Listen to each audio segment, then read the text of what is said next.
بسم الله الرحمن الرحيم. الحمد لله رب العالمين،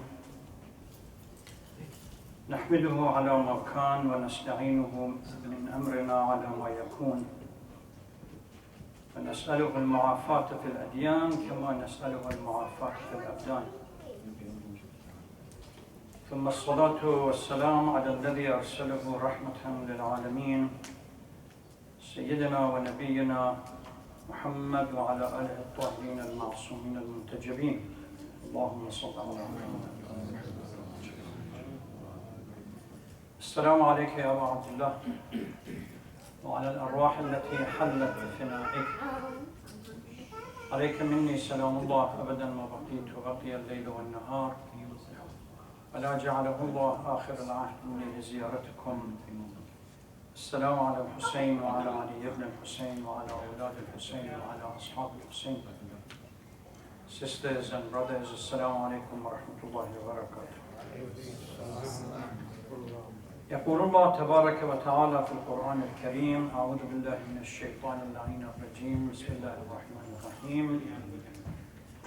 إن هذا القرآن يهدي للتي هي أقوم ويبشر المؤمنين الذين يعملون الصالحات أن لهم أجرا كبيرا. Surah Isra, verse number 9. Truly this Quran guides towards that which is most upright and gives glad tidings to the believers who perform righteously, and that there shall be great rewards ready for them.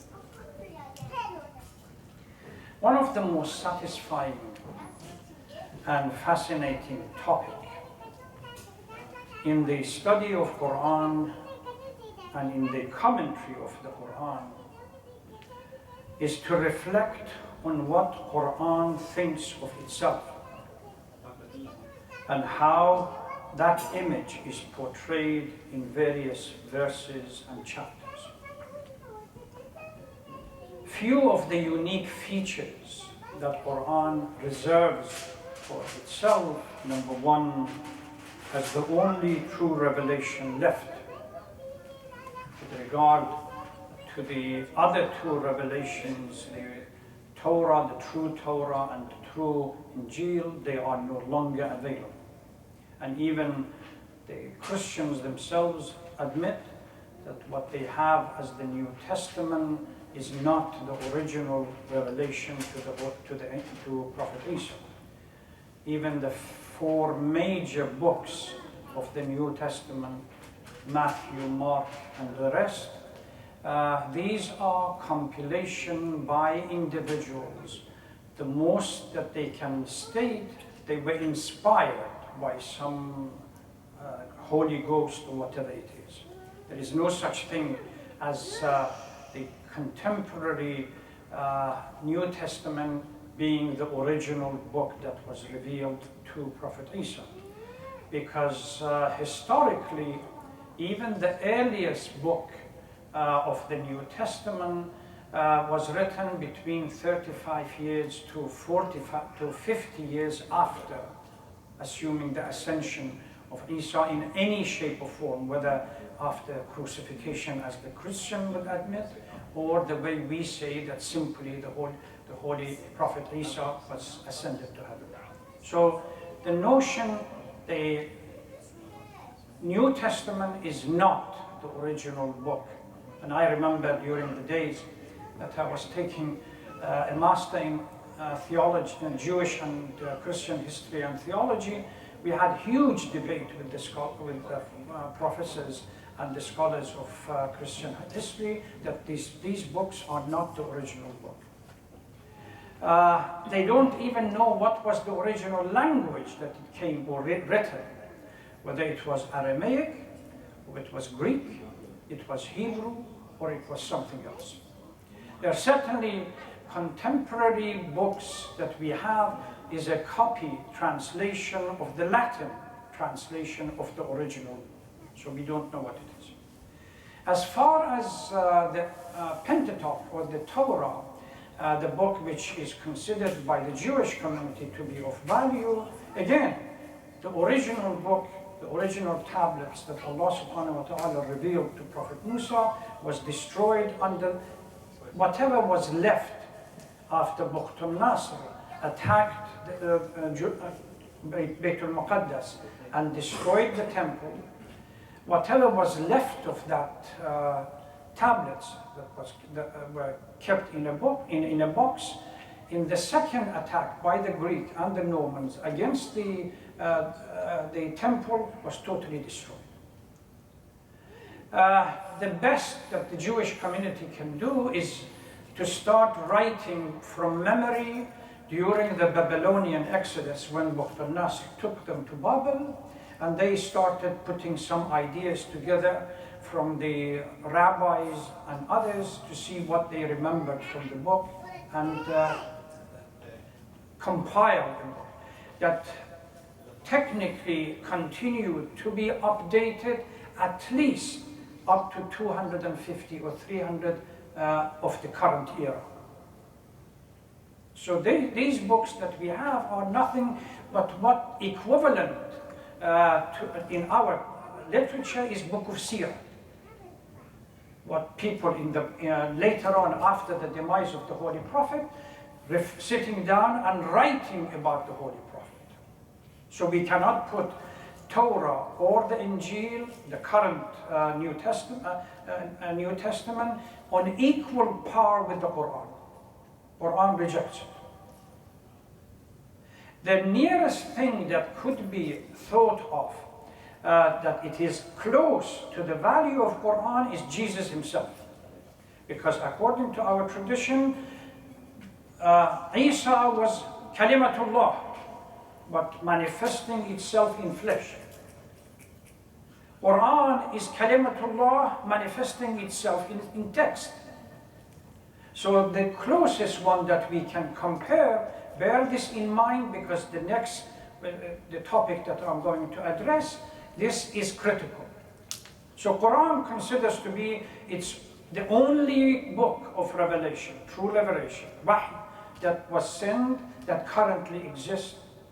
And the rest are corrupted, whether intellectually, philosophically, and theologically corrupted, as the concept of Trinity and so on, or the book themselves were corrupted, so we don't have the original copies.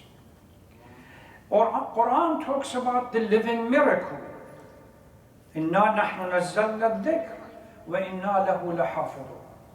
We have revealed this book, and we will protect it. No matter what hostility, what animosity exists, this book has survived 1,400 and some years, and it will survive later time, irrespective of the hatred that exists. إِنَّا نَحْنُ نَزَّلْنَا الذِّكْرَ وَإِنَّا لَهُ لَحَافِظُونَ. I remember Mahmoud Mutahari, my professor, used to say, when I was a student, early part of my life, I used to think that we scholars are protecting the Quran. When I grew up and became mature, I realized that it is the Quran that is protecting us.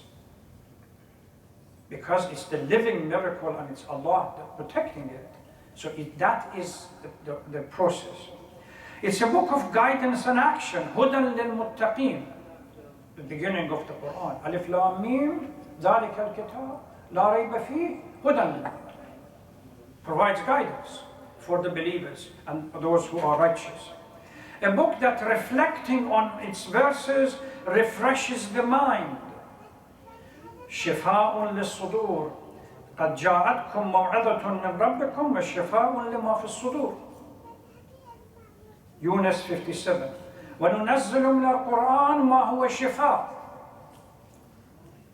Reflecting on the meaning of the Quran, on its spirit and everything that's within it, it enlightens the soul, refreshes the soul. Tonight, I'm going to focus, the lecture is slightly unorthodox. It's going, alaykum salam, probing around the Quran. We talk around the Quran, but it's divided the lecture into a few sections.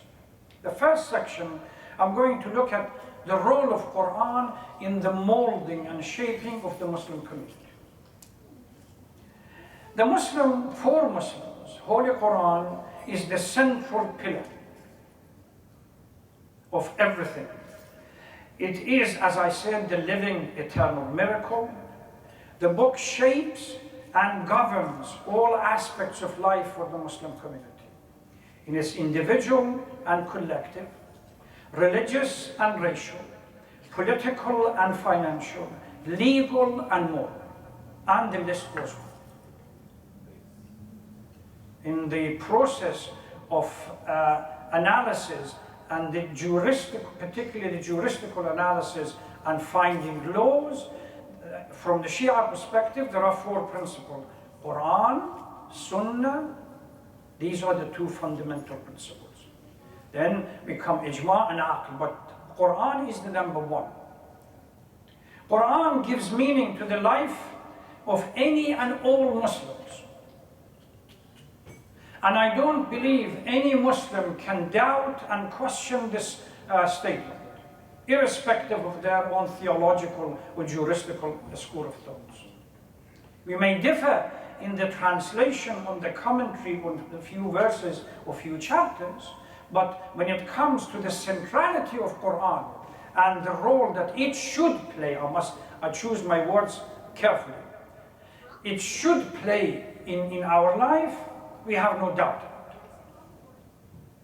Now, despite the sanctity that Muslims give to the Quran, the Muslim community give to the Quran, this is the second phase, which I want to kind of segue into the recent events and around the Quran that has happened either in Sweden, in Denmark, or other places, burning of the Quran. So, there are a few issues that we really need to discuss. Why, despite the Muslim sensitivity, and despite the fact that Quran has such a pivotal and central role in the Muslim community, we are seeing repeated desecration and burning, even groups organizing to do nothing but burn the Quran. There are few questions that we really need to do. We may have noticed recently the publicity in Sweden and Denmark, but technically we have seen it in the United States, we have seen it in Britain, we have seen it in other parts of Europe. The so-called, quote-unquote, the civilized world. Whenever there is an issue, political, economic, or to do with the Muslim world, or antagonism from one particular Muslim country, we have this huge undercurrent hatred that comes to the surface, and the first thing that they do, burn the Quran to irritate the Muslim community. So why is this permitted to happen? This is the biggest mistake that we make. Unfortunately, once you go through the literature coming out of the Middle East, everyone is asking whether it's the Iraqi government, the Iranian government, Pakistani government, Afghani government, other governments, they immediately say why the Swedish government or Danish government or Dutch government or some other governments or even US government during Obama's time is permitting this to happen. As if the government, at least technically on paper, they can do anything about it. The reason why we are asking the wrong question is that because we are unaware of the background and the foundation to the whole issue of problem. And that is, every time you ask a government, immediately they appeal to the freedom of speech or freedom of expression. We really have no clue what does that mean. And until we understand that, once you understand that, then you will be able to shape and form your response to what is happening and preparing yourself for it. So what is freedom of expression? Freedom of expression is a principle that supports the freedom of an individual or community to articulate their opinion and ideas without fear of retaliation or censorship or legal action. The principle is recognized under the Universal Declaration of Human Rights, which developed after the Second World War, the final ratification. By the way, the Lebanese community here, one of the major contributor to the draft of that Human Rights Declaration was from Lebanon. And out of the 50 government that were present during the signing, Saudi Arabia was another member community that signed it, and later on put some reservation about its application, which is now called Article 19 of Universal Declaration of Human Rights. Later on, International Covenant on Civil and Political Rights, ICCP, amended the article by stating that the exercise of this right carries special duty and it must be limited. It's not absolute.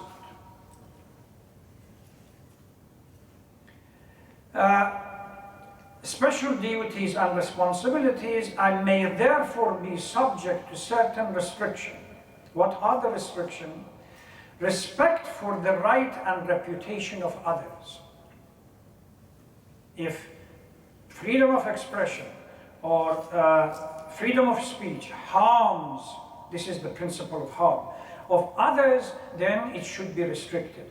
The governments normally use this clause and restrict the freedom of speech by being sensitive to the right of and reputation of others, protection of national security, public order, public health, morals, which they call it the restriction clause.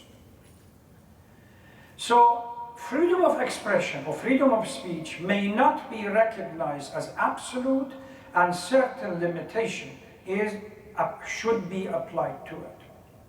This is why we have in the United States, for example, the law of libel, obscenity, sedition, pornography, hate, speech, and few other restrictions to it. The government, those of you who are familiar with WikiLeaks, the information that was provided, the government is chasing the person who did that under the protection of national security, which is part of the restriction. So with this in mind, let's go to this recent publicity in Sweden, or what I call it publicity stunt in Sweden regarding the burning of Quran. The person who recently is involved in it is an Iraqi Christian, left Iraq and went to Sweden.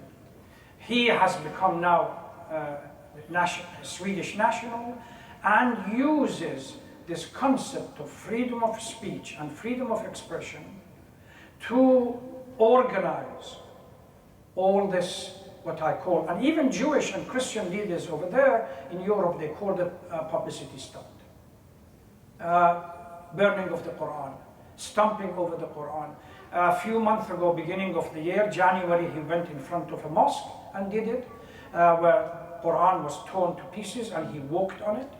Recently, he started burning the Quran, and the third occasion, and he's applied to the police for another occasion that he intends to bring a group of other people with him and collectively burn the Quran. We ask why this is allowed. Every time you ask, the response from the government, we may disagree with it, but it is legal. Legality is under the freedom of expression. There are some other clauses. No laws, in case of Sweden, there are no laws prohibiting the desecration of any religious text, which we call it the blasphemy law. Some countries have it, but Sweden doesn't have it. It wasn't like this. I mean, in the 19th century, when you look at the blasphemy law in Sweden, there was such a strong blasphemy law. And the person who became blasphemous was considered, blasphemy was considered to be a serious crime, punishable by death. But gradually, this blasphemy law was somehow, as the government, the country became secularized, it was relaxed, and the last time that this clause of blasphemy law was removed, it was in 1970. It is in Sweden when somebody wants to burn the Quran. You see, this is why we need to understand the rationale, the history. If tomorrow somebody in Saginaw intends, God forbid, to burn the Quran, can you stop them? Certainly not. Because they go and apply to the police and they say, we want to organize an orderly demonstration and we want to burn the Quran.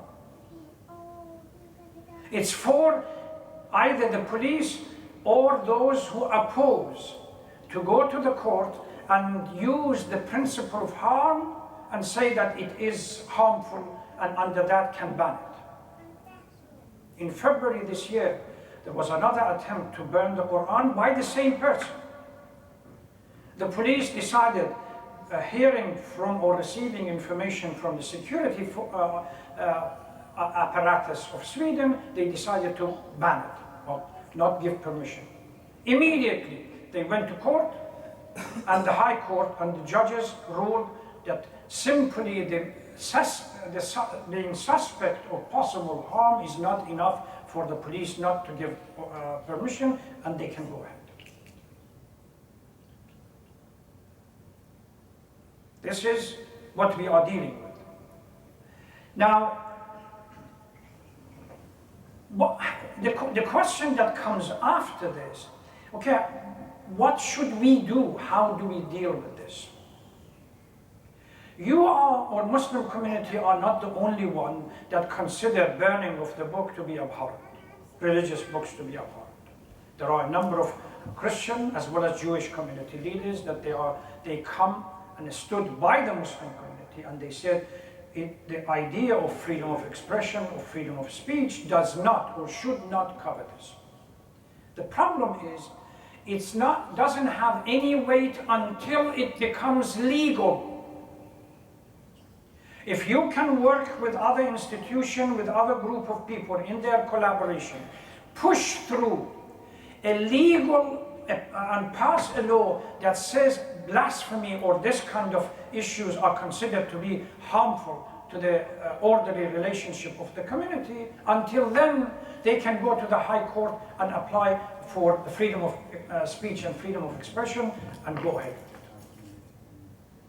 It's for you, the Muslim community or the Jewish community and so on.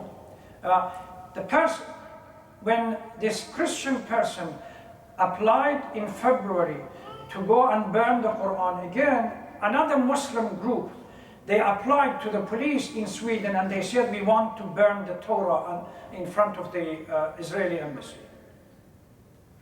The police gave them permission. They took Torah in front of the Israeli embassy, but the Muslim guy resented and went back and he said, as a Muslim, I really feel uncomfortable burning other people's book.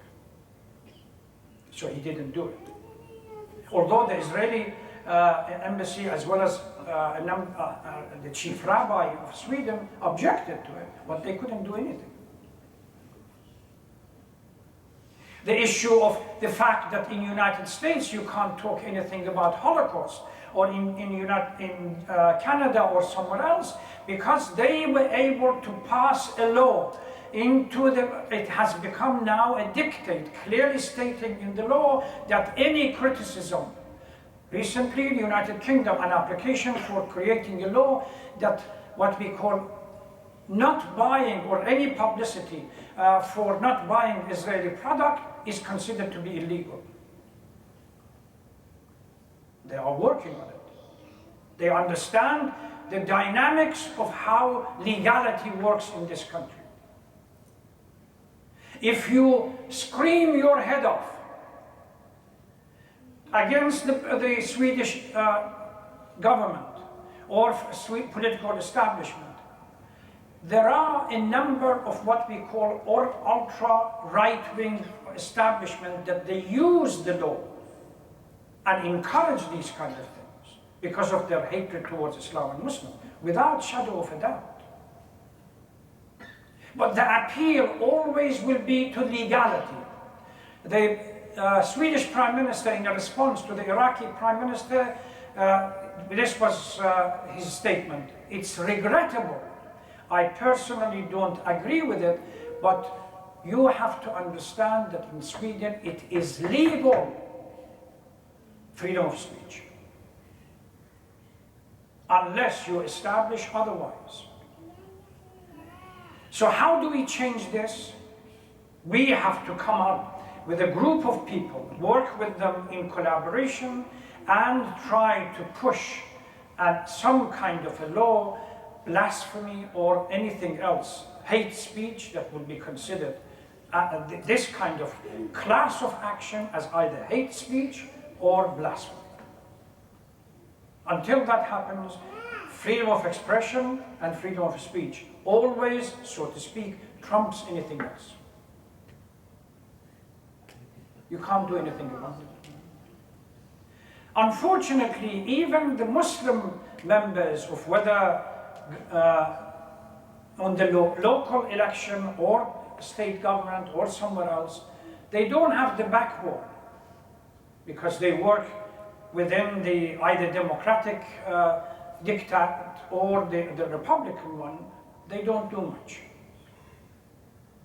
Recent event about these ethical and moral immorality in school, we had the Dearborn officer stood up and he said, "No, I will not allow the library to be closed because it was showing, presenting some books for the children, or I would not allow the schools to be closed because of," and it's one of the Shia community.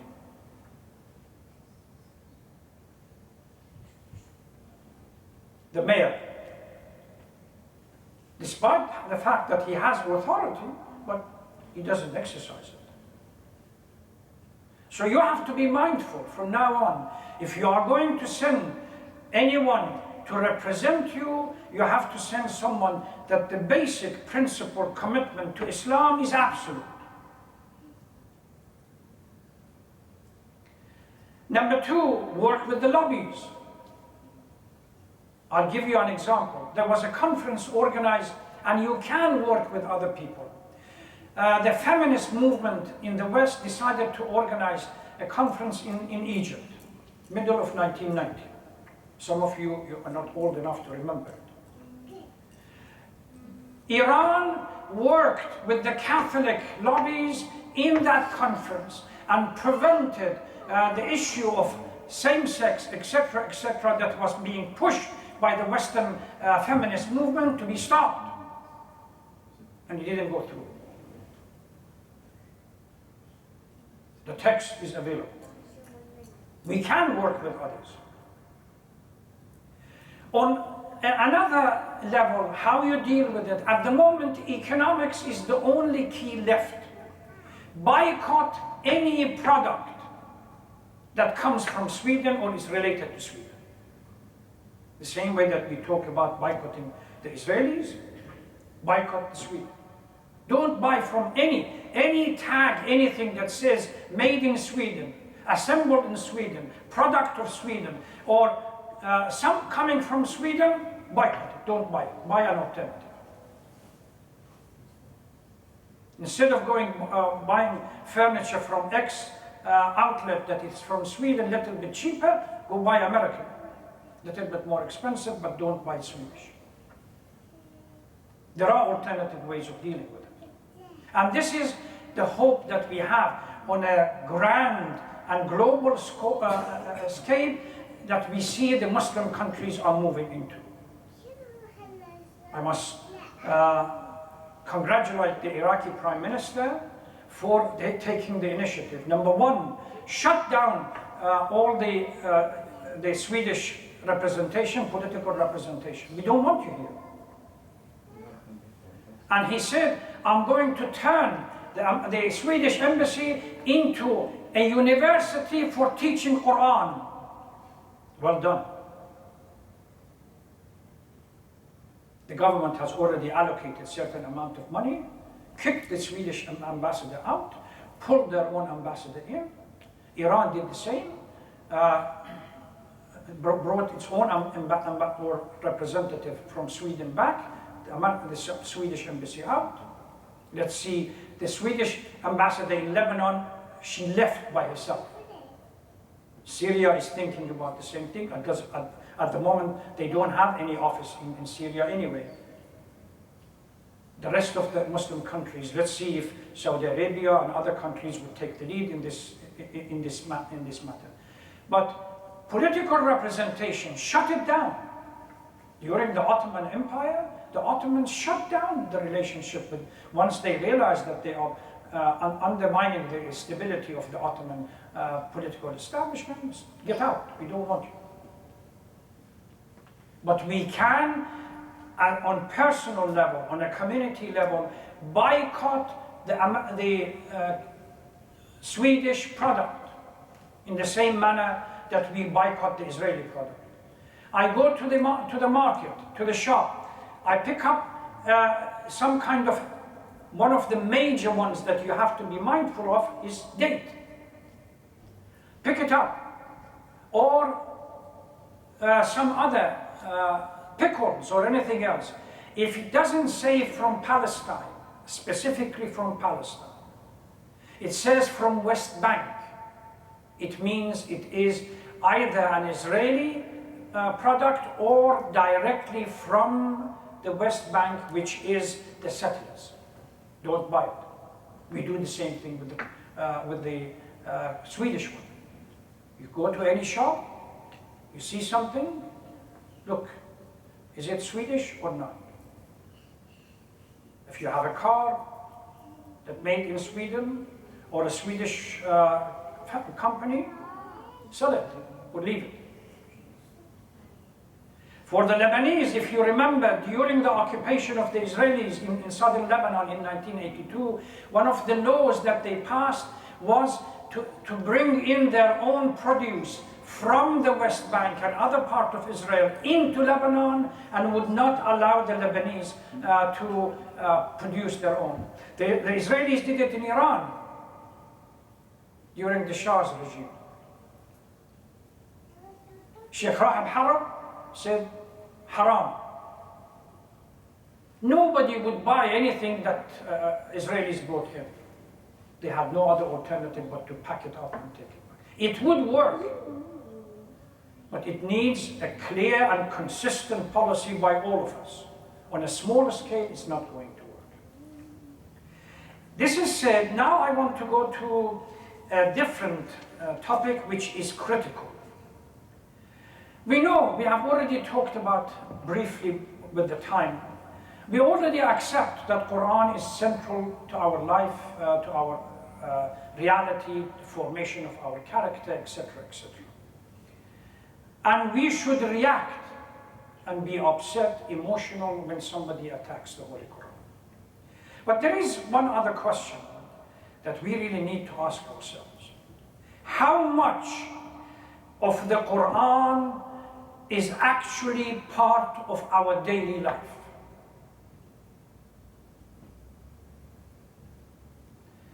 Are we responding as a knee-jerk reaction emotionally to the crisis that is happening around the world? Or no, there is a great portion of our life that is organized and structured around the life of the image of the Quran.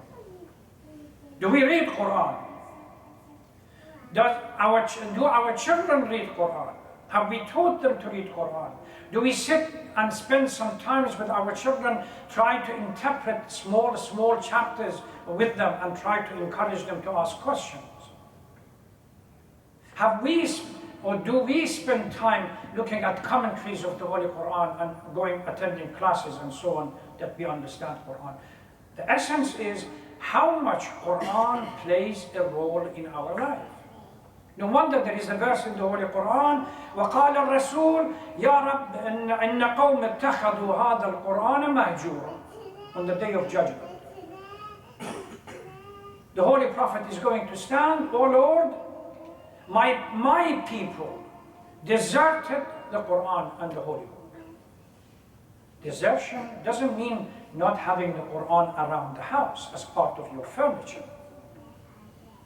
Desertion means you don't read it, you don't look at it, you don't open it to reflect on its meaning.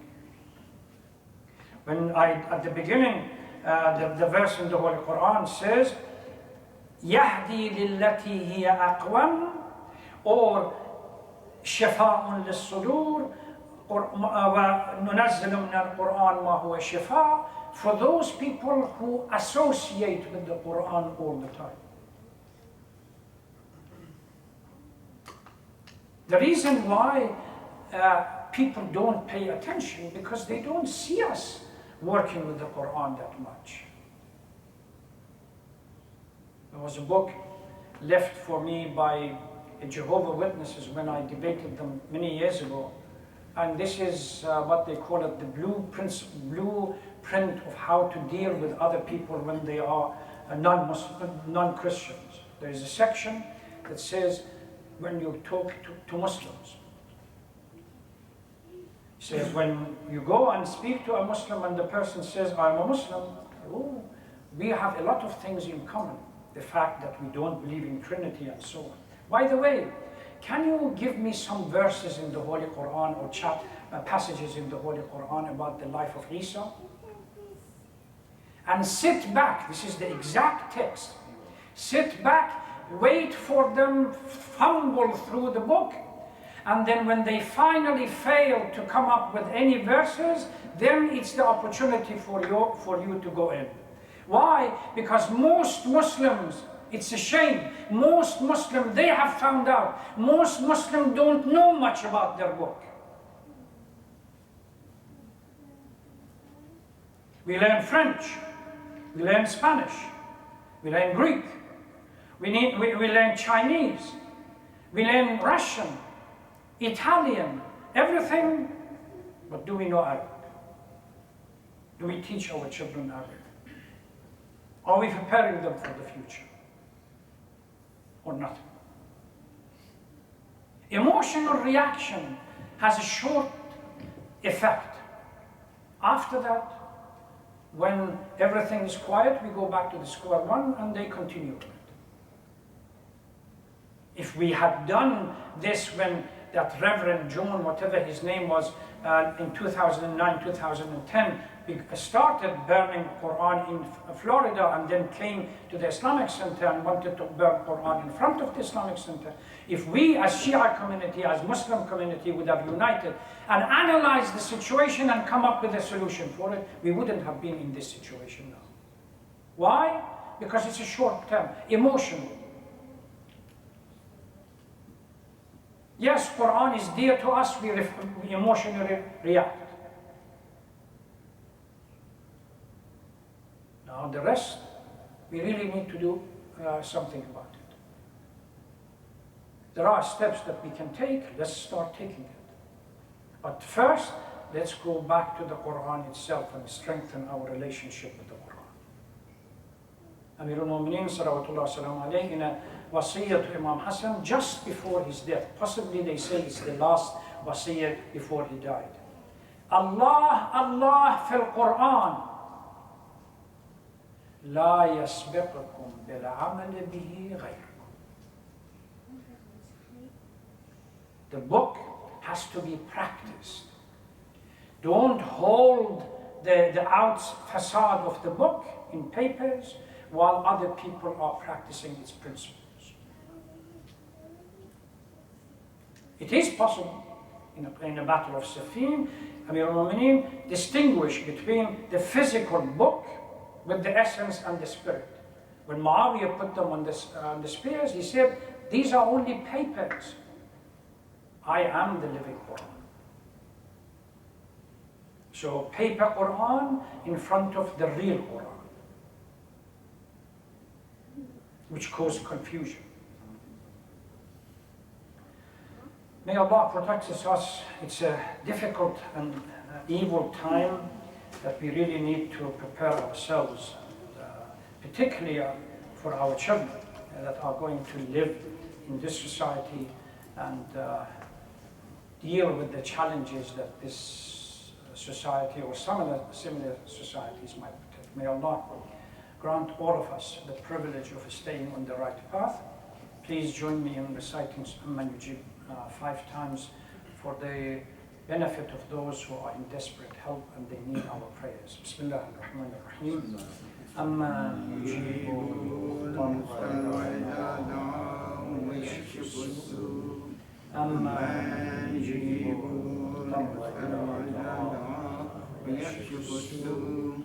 Amma Yujibu